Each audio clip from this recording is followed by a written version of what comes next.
Allen Thick. So 400 amperes po ito. Ayan, papandarin ko to. Yan po yung switch sa likod. Tapos ako po medyo malakas ako magkuryente. Lalo ngayon flat yung welding natin. Ipipihit ko po siya sa 170. Made in China. Ayan. So gagamit po tayo ng protection welding mask.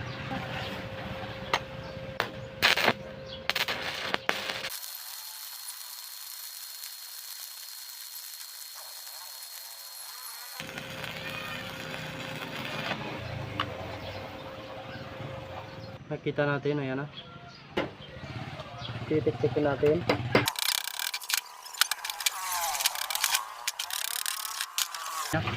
Ng lusaw niya, nahibla yung parang kaliskis niya. Ayan.